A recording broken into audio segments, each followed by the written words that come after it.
Hey everybody, welcome to the Marquez Says Show. I'm your host, Marquez Mosher, and this is my co-host, cohort, and eldest son, Austin Jordan. He and I always seem to bring out the feisty side of each other, and it leads to some very spirited conversations. There's never really any one topic. We see the world from many different perspectives, and sometimes we agree, and sometimes we don't. Either way, it gets very interesting, so sit back, relax, and have a bit of fun at our expense as we explore some of the most unexpected perspectives you'll ever hear about the world we live in. So, let's get started. All right, ready? As ready as I'll ever be. We are on camera. Oh, God. I knew you were going to do something weird. I always do. Yep. Welcome to the Marquez Says Show. I am Marquez. This is my co-host, cohort, and yours truly, Austin Jordan. AJM. Oh, you beat me to it. Of course I beat you to it. I had something funny for it. Oh, well, you have to do it next time. Yeah, damn it. I'll introduce you again. Yeah, and the reason we're saying that is because it's just a little tease. When he does his music, as most of you know, actually, if you don't know, Austin, he'll be dropping an album quite soon. If depending on actually when we put this one out, it might actually have already dropped. So, yeah, Maybe. most likely. Realistically. So he goes by AJM under his stage name. Yeah. There's a funny story behind that, too. I was kind of forced into it recently. Yeah, like, I was going to switch over to Austin Jordan until I found out that there are some Austin Jordans already on Spotify and stuff. So this way you can set yourself apart. I made that decision at like 2 a.m. It's always a good time to make a decision. Yeah, it kind of sucked. I wasn't usually happy about it. I would have called you, but you're asleep at 2 a.m. So yeah, but I have you as one of my starred contacts, so it would have went through. It would have been okay. Yeah, but I mean, it's not that important. So I ended up calling friends to be like, well, what should I do? You could either fight through it with Austin Jordan or go with AJM. And besides, I mean, let's face it. You got AJM, you got Eminem, Slim Shady, you got all sorts of people that do sorts of different. Well, it's not that I don't want to be associated with that. It's just I would like it to break away from that a little bit. My point is that there's tons of people that have one name or stage name, but they know their real name. I know. That was what I meant. Yeah. No, I get you. So yeah, it's interesting. I heard that Austin Jordan sounds more like a country artist was what my friends kept saying. So they wanted me This is true. I would actually, I would probably agree with that. Yeah, I was trying to, I don't know. It's cool. You can always do you could have also done Austin, quote unquote, AJM Jordan. That's a long name. It is, but it accomplishes two goals. I don't know if it's so much accomplishes two goals, so much as combines. Why didn't you just go with Austin J? Because I don't like J. I was going to say, that sounds like a rapper name. From or A Jordan, mid-'80s maybe, or like A Jordan. That one's not horrible, I think people had more of a problem with the Jordan. I like AJM more than any of the other alternatives that I've then stick with that. Yeah. It's funny you actually were to kind of start with this because it leads. As most of you know, if you've listened to the show and stuff, I can quite honestly say that most of the time we do not have a subject until the morning that we start to consider recording. True. Sometimes we do, sometimes we don't. With guests, of course, we do.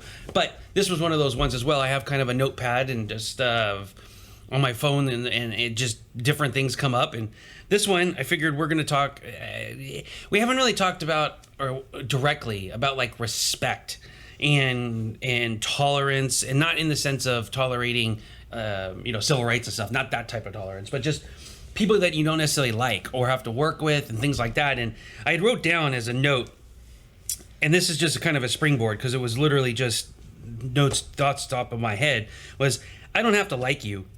I don't even have to respect you. I do, however, have to tolerate you up to a point. When the line of civility and basic common decency is crossed, that's when it's wrong and no excuses can be made for it. And action should be brought against it. And to me, when I say that, it's basically, I was raised that, you respect your elders, you respect those who respect you, and those are good guidelines. But I also realize that sometimes I don't have to respect you. I don't have to like you, but I do have to tolerate you. And within that, I do need to be civil and I do need to be polite. I shouldn't be rude. I don't need to go out of my way to be mean or anything like that. But it's a given that I don't have to like you. And I find it questionable now whether or not I even have to respect you, especially if you haven't done anything to earn my respect and I've already started out not liking you. But you know, and no, but, it's true. It's just the way that was phrased was funny. Yeah, and no, that's true though. And behavior is different. I mean, I'm not gonna. Again, it doesn't mean that it's carte blanche to treat you bad, and vice versa. You know, not to treat me bad, but you know, right. There's always this image of like, oh, you know, if you treat me well, I'll treat you well. You know what? If you treat me well, but you're a jerk to everybody else. I don't know. I'm gonna question, kind of like, well, how do I reconcile that? Right. No, I agree. It's interesting, that thing that you were talking about. We kind of touched on it in our pre-planning this morning. Of, do I even have to respect you? And so I feel like that's like really a choice in almost how happy you're gonna end up being. Because like, let's say there's somebody you don't really like that much, and you choose not to respect that person. I feel like it doesn't really do anything to that person. Yeah. No, I had a light bulb popped in my head about this. So, it doesn't so much do anything to that person. It's really only going to make you more unhappy. When you're around them, it seems like a double whammy. I don't like you. I don't respect you. I don't want to be here. I don't blah, blah, blah. True. So it's more so just learning for me to disassociate from it. Yeah. No, that's actually a very good point about it. Because I just realized, I'm like, okay, so I don't like you and I don't respect you, but you're doing nothing particularly wrong, so to speak. Mm-hmm. It's kind of like, okay, well then you just it's lukewarm. You just go with it. Right. But I do agree with you that you made a good point about if that person doesn't even know it. It's that whole thing about being angry at someone or holding on to resentment or holding a grudge against someone. Mm-hmm. It's really just hurting yourself, especially if you're not acting out on it. And if you're acting out on it, that's even worse, because then now all of a sudden you're letting it get you to the point where you're acting on this negative behavior for something that may not even actually... And you're making actions based off of somebody else, and that is just not usually a good thing to do. So I just don't. And I've run into it a couple times with like respect your elders, and in and of itself, yes, that's a good guideline. That is a good starting point, just for the fact that they're older. So give them the benefit of the doubt is really what it comes down to. Mm-hmm. But the minute that they don't show that they've earned it or that they deserve it, I don't think the respect your elders overrides that. Right. And that's I'm a kind of an in-between generation, because I'm guessing that your generation probably doesn't nearly as much believe in respect your elders just because they're elders. Yeah. And of course mine, like my parents or your grandparents, they absolutely still believe in respect your elders just because they're elders. Right. You know, you make excuses. Well, they're old, or you still respect your elders. You don't know what they went through. It's like, well, that's right. Doesn't give them the right. No, definitely. I believe in respect your elders, but like what you said, to a degree. You have to take into consideration why respect your elders was a thing. Respect your elders was because of what they had gone through, right? Mm-hmm. So your parents, or maybe not even your parents, but your parents, your grandparents went through more than your parents did, and then maybe even more, because let's face it, for the past 100 years or so, things have gotten relatively easier and easier. We've had less big-scale wars, all that sort of stuff. So it's kind of the reasons that were established to respect your elders are kind of diminishing. And then plus what we're seeing now is a huge disconnect generationally about, well, how do we treat people? What is acceptable? What is all this stuff? So now you have people in my generation and younger, because I'm not even the youngest generation anymore, basically saying, well, no, you guys are wrong. We're not going to respect you. Like, and then that's what we were taught. Unless it's earned. Right, exactly. It's like, we were taught to stand up for ourselves, and to do that, we have to oppose you because you're not letting us in some cases. And I think that's where, like, there's a huge disconnect. So, like, because there's a lot of people saying, well, young people aren't respecting their elders. Well, to be quite frank, there are a lot of elders that are giving us a whole lot of reason to. Absolutely. And I agree with you there. And that's it's something that I'm probably going to put down in a little... Wow, I can't even say that for fun. I'm going to write a mini paper. But the idea, like you mentioned, where I brought it up, that right now between 2015 and 2020 is an incredible parallel between 1955 and 1960.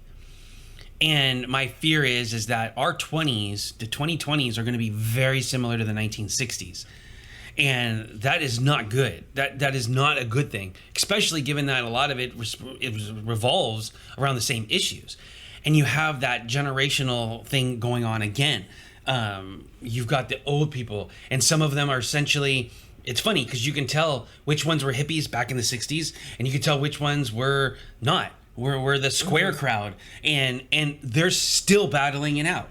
And the rest of us, are still the ones that are paying for it. Yeah. I think, and I don't know this for sure, but I feel this is kind of what I'm seeing is traditionally past generations would try to hand the torch down or pass the torch and be like, look, this is your arena now. You grow into your own people, make your decisions. You're the youth. You're the future. I don't feel like baby boomers did that. I feel like baby boomers still want to control everything. And they haven't really passed the torch. So they're duking it out still as if it's the 60s and 70s. Yes. When it's like, it's not your problem anymore. Let go. We want to talk. You've really hit on something good here. This is actually, it's kind of what I've been trying to formalize in my head with I told April, my wife, I was like formulating this going, I'm not a history, I'm history buff, but I'm not a historian. But I know enough about pop culture, and I know about that stuff that what you're saying, I agree with you. That's it's like, and to further illustrate this point, right? Our two presidential candidates right now. You've got the one obviously that everybody is, all mad at, Trump and all that stuff. And then you've got the other one who is supposedly the diversity candidate, and he might be, but take into consideration, he's an old 70-something white man. Come on, you could look at them on a stage, and if you showed somebody from a different country, they're not going to know who's who. No. They might because Trump is so popular, right, all that stuff. But you get my point, though. Right. Is well, like I just said, it's basically they're from the same era, and you have the same beliefs that, in some ways, you're right. You still have Trump, who is the square, and he was the establishment, and you have Biden now.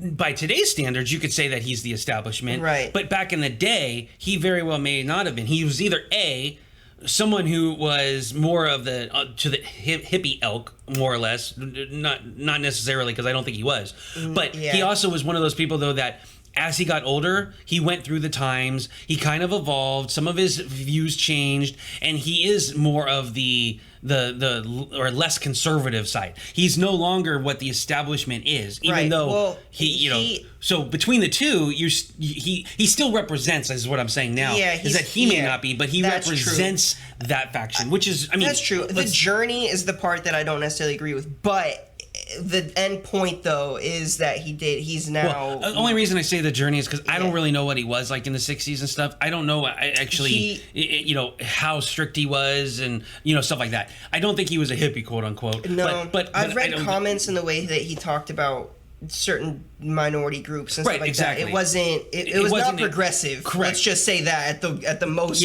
nice that we can. Yeah, I would say that too. But he wasn't also one of the people, that I don't believe that there's anywhere where he was necessarily the one that was, talking about how bad they were and derogatory and things of that sort. I think you got to remember this in context. If we what we look at from what he says now, that's we true. look back and go, oh my God, that's really derogatory. But at that time, it wasn't, or it's not as much. Yeah, it was more acceptable. It was normalized. Yeah, so that's true. That's all. But if you go back one election though, it was very clear, and it started when you had with Clinton, because he was supposed to be the first baby boomer president. Well, he was the first baby boomer president, and actually he was good. It actually worked out in the sense that it was passing the torch. Right. It was, and then all of a sudden we went backward. Well, actually, I take that back. Not all of a sudden. We gradually started to go backwards because Bush was still technically in that same baby boomer-ish. He was around the same age. It wasn't so bad. Right. And then of course Obama, same thing. But then all of a sudden we would it was like, oh, let's go back to Hillary, and that threw us back to an older, it threw us back back to the 60s and that competition between squares versus or establishment versus hippies, which had actually been accomplished with her husband. We'll bring it back to the accepting and respect and all that stuff. I'll tie it back into that. But speaking from my own experience and from what I've read, I don't know if partisanship was as polarized as it was before the 2000s, obviously, because I couldn't have witnessed it and all that stuff. However, what I do distinctly remember from like super young was for the most part, it seemed like people wanted to get along and, you know, make bipartisan decisions until we went to war. And then from what I saw, there was a huge backlash against Bush, which then got basically placed on all Republicans. And it fractured. Oh, go ahead. No, you're kind of right, but actually there's something else that I read a book, actually a very popular book called Freakonomics. Yeah. And which is great because it's all about perspective. I mean, they come up with some really interesting things and prove it. And I shouldn't say prove it, but they provide evidence to support their claims, and it's very compelling. And one of them was about how the internet and the communications, the evolving of communications, is what did even worse because. Right. And I may have told you this story before. And that would be in the same time period. Yes, it was. Right. So that's why I'm kind of like, it's not so much the war. I mean, the war always you know, fractures people. Yeah. But what it was is a lot of it happened to be that before you actually had Congress meeting all those old movies and stuff where you see Congress in a restaurant smoking or drinking, and then they're, you know, it's the opposite sides and they're going back and forth, but then they talk to each other and they have a beer and then they leave friends, and their staffers do the same thing. That stuff did happen. That stuff was happening. However, when you started to be able to use email, texting, and some of these other devices where all of a sudden you didn't have to meet. Communication. Yeah, you did not have to meet. You did not have to hang out. It became a lot easier to say no, as opposed to having to tell somebody face to face or knowing that you're going to run into them at a restaurant. Right. No, and so, for sure. Therefore, that started a polarization, and also, quite honestly, it was also marketing companies, which have been around since the 20th. Not just lobbyists, but actually even actual like marketing campaign companies, because they've been around for hundreds of years, even before the turn of the century. And I'm talking about the 19th century. Yeah, they were starting in especially in the 20th century. But they also started taking these issues and realized what a wedge issue was, and where Democrats and Republicans weren't all that far apart on abortion back in the 40s, 50s, 60s, and stuff like that. It only started when these pollsters and stuff realized we need issues because, well, the problem is because both parties weren't that far apart. They really weren't. So elections were very difficult, and so candidates were trying to figure out, well, how can I separate myself? And pollsters and some of these marketers realized, well, let's take an issue that actually isn't very charged, but we're going to make it charged, like gun rights. That wasn't a big issue either 30, 40 years ago. It wasn't only until like the 70s and 80s when stuff like that started to pick up that those became such polarizing opinions. Right. And you can go back and look at you can go back and look at debates, you can go back and look at votes and stuff like that, and you'll see there really wasn't that much difference between how a republic. It was more about implementation. It wasn't about the issue itself. Yeah. And now here we are, and this all ties back into the fact that if you don't have to see somebody, it's a lot easier to not respect them. Oh, hell yeah. Well, and that's what people, I mean, we see it, keyboard warriors on social media or whatever. It's that same principle, which is why I'm very critical of social media, and it's like really why I don't really be on it, like ever. Yeah. I have 2 posts on my Instagram. Yeah. Like, I mean, I just don't want to be involved in it. Unfortunately, but you need to use it for your. I know. I'm gonna have to start doing it. Yeah, for your other purpose that doesn't have to do with that. Because I just got in. You're so right about the social media, because I just got into one, and the person was going back and forth, and it was because of the debate, and I was going back and forth and stuff, and neither one of us actually didn't devolve into calling names or anything like that. And at the end, I said, you know what? I really appreciate this conversation. We didn't start calling names. You didn't like resort to calling names and stuff like that. You know, and it's good that we can have this conversation. Thanks. You know, I'm signing off. You know, have a great night. Yeah. No response. And I'm like, oh, okay. Maybe I was a little wrong, because I thought, there was an argument going on and stuff, and I thought, okay, this is a conversation. We're having a conversation. I'm saying my viewpoints, you're saying your viewpoints. Yeah. And you know what I mean? And then finally I'm like, okay.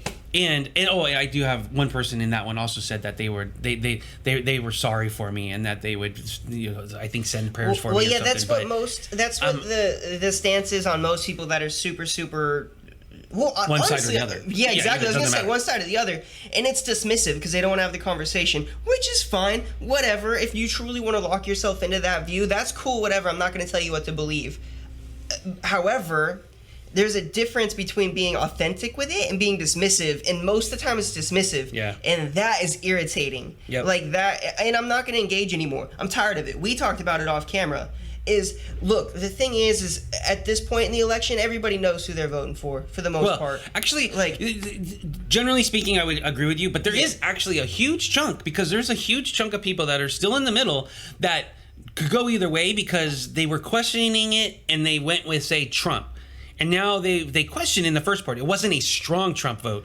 And so they're questioning it, and vice versa. True. There's more of those, I think, than people realize. I do think, though, that those numbers... Well, I mean, just look at the polls. If you look at it, it's like... I'm never going to look at the polls again. No. What I mean by... The polls just don't work. That's not... See, you do that, but that's dismissing all of the polls, when that doesn't mean that there's not some truth to them.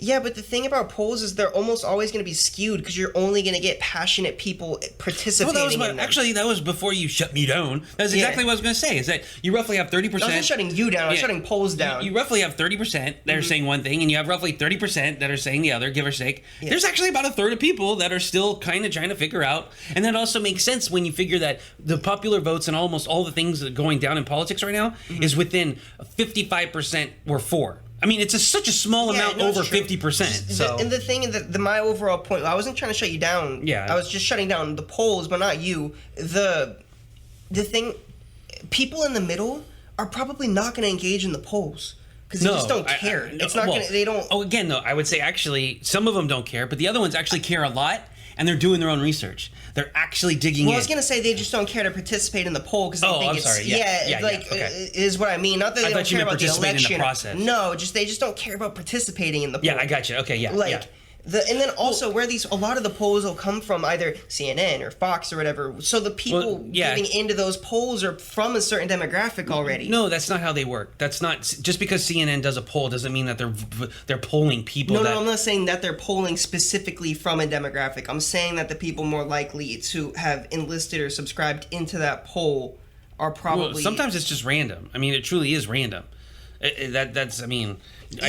think you're... I guess we'll see. I mean, this will be a good election to find out whether because polls, they did. And by the way, that's happened all the way in history. I mean, there was newspaper articles saying Dewey defeats Truman, because they printed, because they thought that it looked like it, and it didn't happen. So right, I know. Take it for a grain of salt that polls are never exact or 100%. But generally speaking, yes, a lot of them got wrong. But there was ones even when in 2016 that was saying no, it's closer than people think. It's close, and everybody just disregarded them. But there was people that were actually saying, hey, it's not. I don't agree with that poll. I don't agree with that with the findings. I don't agree with the findings. Yeah. So, but we just didn't listen. So that's why I'm careful not to dismiss like everything, because I think we're a little more in tune to. Well, at the end. Okay, let's be careful how we. At the end of the day, I'm not even. This is an interesting topic. I didn't expect to talk about polls, but at the end of the day, I don't even know if we really need polls anymore. We have social media. We see each other face to face. We're more connected as a country than we've ever been. Yes, but we're not there yet, because there's still areas that don't have high-speed internet. There's still areas that don't have the social media access. And until we have a country, see, you're coming from a spot where it's given, it's a second nature. It's actually like, what would I do without my internet? But there is huge swaths across the country that still don't live like quote unquote us in the sense of those. That's true, but probably there's an internet divide. Statistically, to make a big difference. There is still, as far as internet and stuff goes. No, there is. That's why Elon Musk wants to do this. The part of it. It's not just for the rest of the country. There's part of the United States that don't have internet access or high speed. That it actually. Well, yeah, but you don't need high speed to. No, but if you had someone go back up to dial up at this point. I mean, we'd have to look up those figures, because I find it very hard to believe that there's enough people in the U.S. that don't have internet or high-speed internet. Just think of the education system. There is so many small towns, small rural towns, Austin, in the Midwest, in the back east. I mean, I don't want to name states, but all of those ones in the heartland and stuff, I think you're really underestimating the fact that there is a ton that is just they're still holding on to a different way of life, and I'm not debating that. No, whether or not they're shunning the fact of bringing it in or just not using it, but either way, either choice would skew what we're talking about with the social media and the polls and stuff. Yeah, because we're only going to get people that actually log on. Yeah. So even if you know, so well, and then the other thing, I guess, why does it matter so much? Like, what is the point of a poll in today's day and age? In that part, that aspect of what you said. Yes, I only wanted to just address the fact that it's the reasoning when you said that is that I don't think we're there yet. And that may be true. Could be. We could be in another 5 years, 10 years. That may be true. I honestly don't know. I'm not qualified enough to speak on that. I have a good anecdote for this. Yeah. And it goes to exactly what you just said. Yeah. Somebody was talking about why aren't we voting with apps? Why aren't we voting by app? And the obvious is that, well, the security is a problem. However, let's just say we have top grade military security and we are 99.9% sure it won't get hacked and stuff like that. Right. And they talked about, okay, why can't I vote, online? Why can't I vote through an app and stuff? And I nearly quoted, I said, well, not everybody has access to high-speed internet. Right. There's a lot of areas that people don't have smartphones, And the answer from that person was, well, just because they don't, why should it stop me from having it? Right, which defeats the whole purpose of why you would want it to be on an app. I was just the entitlement of that was the word. I was like, you've got to be kidding me. Right. So you're talking about voting, something that should be as to everybody, available as easily and simply to everybody. Yeah. And you're basically saying, well, screw them. Just because it's their fault they don't have a smartphone. Right. It's their fault they can't get access. Well, I'm like... It's just ironic because the discussion, because the whole voting through an app thing has been around for probably about a decade now. Like... for those who are so comfortable with it. Right. And then and the idea was to make it more accessible. So to see it have gone from more accessible to I just don't want to leave my house. It's like, Jesus. Like, it's just wild to see where that's gone. Yeah, you're right. To tie this in kind of with the pseudo topic of like respect and giving that kind of liking someone and stuff. This is where it comes into where I have a hard time, this person, and I actually even talked to him about a business thing, and I could tell right from the start, there was something that irked me about them, and sure enough, don't mess up if you guys are still in business. Don't talk about it. So you don't. No, and it was just kind of that entitlement of thinking that, well, I don't understand why I can't have that convenience just because someone else doesn't have it, and I guess in a general sense, there's a point. From a consumerism standpoint, right? But from a democracy standpoint, or from voting, it was that's the reason why. If you can't let say 30% of the population vote by an app. I mean, we're look at the problems right now, although they're not real problems, but these so-called problems about all of the increase in voting by mail. Voting by mail is going to be just fine. It's not going to be the fraud and all this stuff that they make it out to be. Yeah. It's already proven. We have states that have done it for years already. Yeah. So you now you're going to add an app into it. That's fine. But you also have to have the whole infrastructure of cross-referencing in that and the hacking, of course.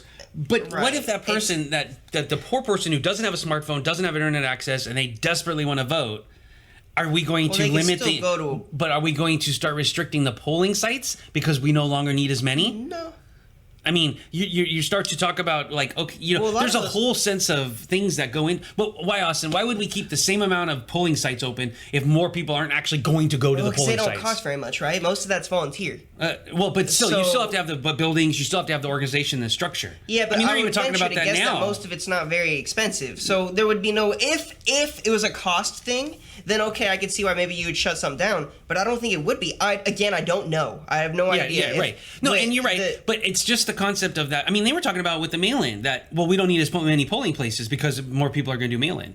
Right. So they were just. I mean, that conversation was just because. See, I would say to the mailing and no, that's not a good idea. Because some people aren't going to do that. Some people won't want to do it. I don't want to mail it. I would rather still go. Yeah, absolutely. And you should have the choice. Right, exactly. What I worry about when it comes to the app is that it's not one of those choices where I chose to vote on the app. Yeah. It's because you need to have it available. Mailing is available to everyone. Going in person is available to everyone. Yeah. And if you do an app before we have like 80, I'd say I'll even be generous and say 70 to 75, maybe 80% of everybody in the country has. Do you really think it's less than that? I would say it's probably more than that. No, when you start talking about the high-speed internet access and what are you classifying as high speed? At least DSL.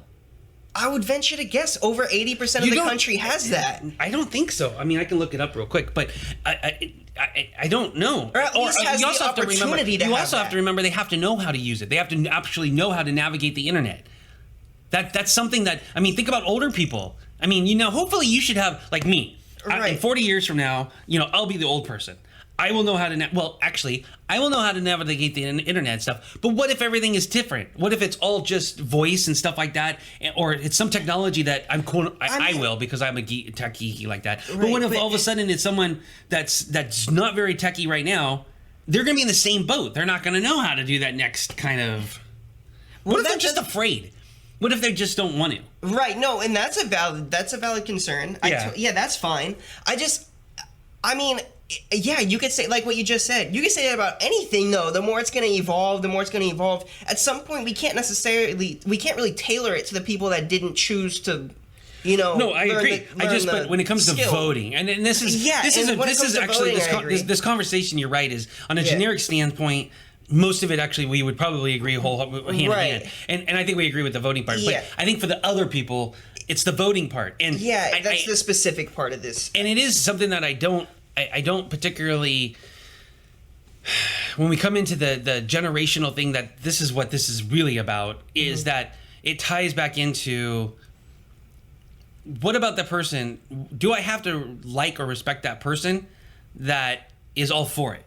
How about it's a disagreement? You just disagree with somebody.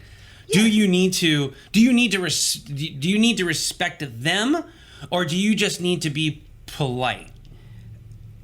Or is there a difference between the two? Is there a difference between the two? I think there can be. I think we need to be careful as a society right now, because what I do see is a lot of polarization, and it's an election year. It's to be expected. Yeah. But I am seeing more people basically be like, well... It's tough because it depends on the issue. However, as humans and as people, we are more than the issues we believe in, and we are more than what we want to put our force behind. And I think we need to remember that, because we are not just one part. We're the sum of our parts, and I think that needs to be kind of remembered. Now, obviously, there are some things that are going to indicate, well, the sum of your parts, you're just a dick. Yeah. Like there is that, but there are some people on every side, and no matter what, not even political, that are going to be misinformed about whatever. It doesn't even have to be politics. Yeah. And it won't be necessarily a negative or a bad thing. It won't be disingenuous. Unless they choose it. Right. But they just might not know better. Maybe their parents told them something, and maybe at one point it was true. Maybe it's not anymore. There's just so many things. Doesn't that go back to your point about the social media and like the interconnectivity, that once they reach to being an adult, that it's much more. But before, there's a lot of misinformation. Right. But before, I guess that comes back to what they're seeking out. Because before, if you were taught one thing, if you didn't get out of your county, chances are you were never going to know that there was another viewpoint of that. Right. Well, think about how I would be very, very curious to see if we looked up a map of counties and where they voted in which direction for the past 50, 60 years. I would be very interested to see how much of it has been exactly the same. And actually, that is true. By the way, you are right about they have, and I'm not, I mean, this is just a cursory glance of like... This is the internet figures? Yeah. What percentage as of what... Well, one of them shows that... Okay, high-speed internet, one of them shows up to almost 90-95%. Yeah. As far as that. But there's another one that says, what percentage of population has internet access? That was for the world. Okay, that's for the world. For the world, though, it's only like 60%. Well, that makes more sense. Yeah, and actually, what percent of the U.S. Adults in the, et cetera, use the internet in the United States? It is actually close to 90%, give or take. That's what I figured. So that's a really high number. It is high. It's almost to the point where you could argue that, okay, if you don't, then you need to go somewhere to find it. Yeah, exactly. It's like you wouldn't have to travel more than, a certain amount. Right. But again... But if you're traveling, why wouldn't you just do it at a polling station? Yeah. So you're right. So it could go either way. But I don't think we should do that, though. I think it's too easy. I think there needs to be. I think there does become a limit where it's too easy, and there does have to there be needs to be some effort, right? And there has to be a little bit of a barrier to entry. That is actually a really good way of looking at it. And, I think we're going to probably the subject of this episode will probably be respect and respect respect and voting, basically. So, as far as the concept, it's honestly turning into a respect the vote conversation.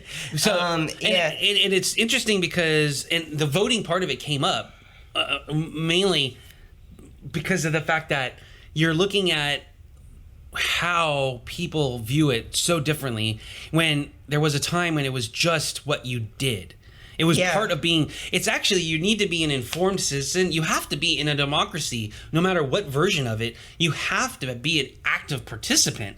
And I think too many people are willing to just be complacent about it and take it for granted. You know what? There's another figure I'd like to look up. How true is that? Right. It was said, like, that voting was a part of being a citizen. It's been said that that's the case, but did more people really vote back then? Like, no, they didn't, because they did it, but they did it the way that we still are living in this structure with, like, the electoral vote, which is starting to be very arcane. Is that was the way. They actually, the whole city, like little townships and stuff, they would actually all get together, and almost all of them would vote, but then they would give it to a representative, and then the representative would go on. So when you talk about, it would look less because you had representatives of massive people. But it's been with the raw numbers. But the way that we process votes and stuff, I mean, that's been the same for years and years and years and years and years and years. I mean, like, we should be able to process data the same way. Well, that's a good point, is that I think the point of it was that it wasn't that they do. The point of it is that if you're living in a democracy, you do have a responsibility to be an active participant. Right. Well, I'm trying to get to That was what I mean. True. No, and that's 100% true. I agree with that. I'm just trying to get to the root were they hypocrites? Did more people really vote back then? Did they take their citizenship seriously and actively participate? I was talking about, versus were they just saying it? I was going back to 18th century, where the 19th and 18th century. Well, not everybody was allowed to vote. Yeah, 19th century, yes, and I think they did. I think that was extremely important to the founding fathers, all the way up until probably. I almost don't even want to talk about voting back then, just because it's so different. It's not the same. Right, but I just meant the point of: did people take it seriously? Did people vote? Did they take it as a responsibility as a citizen? Yes. Did that start to go away? I do believe it did, because as all of a sudden you didn't need to. It didn't actually affect you as much. Right. Like, if you didn't elect, if you weren't voting, it really didn't affect your life that much, because what the rules and stuff. Because, well, one, we got bigger as a country, and whether or not, like, a lot of people feel that's the way now. Well, it doesn't matter who the president is. My life's going to be the same. Yes, to a degree, you could make that argument, very much so. But on the other hand, and I've heard you say it many times before, that would be the president. Are you voting at your city level? Right. Do you have a city council? County level. Because those ones, stuff, yeah. If you're a small business owner, you better be involved. You sure as hell better be involved, because if they change zoning requirements, if they change local tax laws and stuff, you better know who's voting for that stuff. The local government is far more important. And the Senate and and Congress. Yeah. That's another one where they're making laws. Mm-hmm. So yes, you do need to be an active participant. You do need to try to get information, but like you mentioned, we've got people now that are just taking for granted what they're told, how they were raised, and I think it's been that way though. Is my thing. I think that people are trying to make it seem like more people are stuck in their ways today than they used to be. I don't think that's true. I agree with you too. I don't know. Yeah. I absolutely think you're right, that if someone's stuck in their ways, that they're stuck in their ways. But that's the point. Been that way. Is they need to and that's partially because the people that are stuck in their ways or was raised like that were raised by people who didn't say, "Hey, you need to be an active participant. You need to be able to find out what's going on. You need to go." Like, the difference between the parents back in the day that said, "I want you to go to the big city and live there for the big city. And it's a big deal and it's going to overwhelm you and stuff, but you need that experience," versus the ones going, "Oh, hell no, you're not going to the big city. There's nothing but dread and there's nothing but bad and you need to just stay home." Right. Right. There you go. And it's experience and opening your mind. And like the whole show is about is perspective. You don't have to change your beliefs, but if you can understand why somebody else believes something, it makes so much difference. Yeah. Well, one, it equips you to just be a more understanding human being and exhibit a compassion that you might not have been able to do otherwise. Mm-hmm. And then two, you might actually change your mind, or you'll become more versed in why you believe what you do in the first place. With actual evidence, or at least more of a conviction, as opposed to just which is really important. Exactly. No, I agree. And, it's funny. It's just like a little sidebar about this. I think I was probably more liberal before I moved to the city. Oh, hell yeah. I was living you're right now you are extremely idealistic, and you've actually turned over to being the idealistic that's also that's soured everything. I'm more libertarian these days than I used to be. Like, well, that may be true, but yeah. I just mean, yes, you're. It's funny because you have that. You're a bitter idealistic, like a bitter idealist, and that'll go away. The bitterness will go away because when you actually like do have more experiences in like the projects that you're doing and things like that, I think that'll go away because I think that it's funny. You're right. You went from a small town to the big city, but this big city has actually become more of an entrapment than the small town was. Right. Well, they both had their entrapments, and from what I've seen, the thing that scares me more than anything, somebody's political beliefs or social beliefs or just beliefs in general, those don't really scare me. What scares me is the closed-mindedness, and I've seen that everywhere that I've gone. Yeah. So, forgive me. It's a defense mechanism. Yeah, so like, forgive me for thinking that it's. I mean, I catch a lot of flack for saying this, but a very big part of me, truly believes that it's all bad, like equally bad with the closed-mindedness. Now, some of it has different consequences, and some of it is worse than others. But the concept of having that closed-mindedness is very dangerous, regardless of what side you're on. And and that was exactly how the workshops that I do and the coaching is all about the perspective and tie realizing. That back into. Oh, sorry. Continue your thing. I was gonna say let's tie it back into respect, which is what you talk about in your open-mindedness and perspective in your courses and all that. Well, and like when I started this off, it's like I don't have to like you. I don't have to respect you. Right. But I do need to tolerate you. And I think that's where the line is like, okay, so you're the opposite. You don't think like I do. You don't believe what I believe. That's fine. You don't like me. You don't even respect me. You can talk behind my back when you're at home. Blah, blah, blah. You know what? That's all fine. But when we're in public, you can't.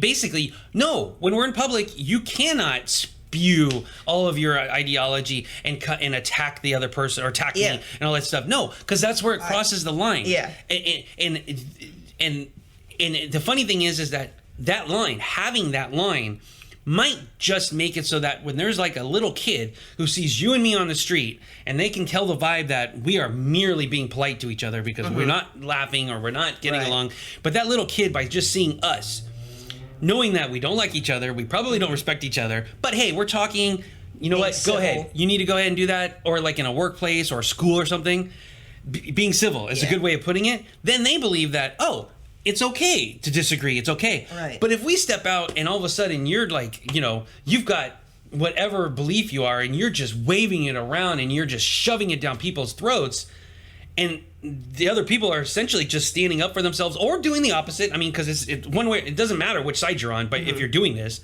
well, the little kid then looks and goes, oh, that's how I'm supposed to act. I'm supposed to take a stake in the ground, and it's not one and the same. You can hold your convictions. You can be who you are. You can have your beliefs and stand up for them and defend them, even if anybody else feels like they're a complete whack job.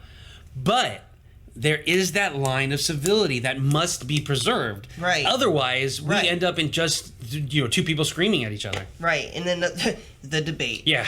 Yeah. So then in the setting an example for the kid, that is so important. Well, I think as a society, as a community, as in everything that we have to get to, is we have to start realizing, and I think that a lot of us operate from a place of ego and idealistness, like what you're saying, is that we think we're going to be the ones to change everything right now. We might be able to, but chances are we can't. Just the way the system is set up, it's too slow. Well, it takes time. But if we influence our kids to do it and they take up the baton, like I was talking about the baby boomers, they go on all this stuff, and they keep pushing, and it'll be a generational thing. We could speed that up by believing in the right things and encouraging people to do the right thing, but as a community, we're so damn polarized that nobody can agree on a direction to go. On one last thing to kind of help wrap this up, there is something that I have been seeing, and I don't think it'll become a huge trend, but it was something that kind of restored faith in the political system, and it was on both sides. It was more on one, and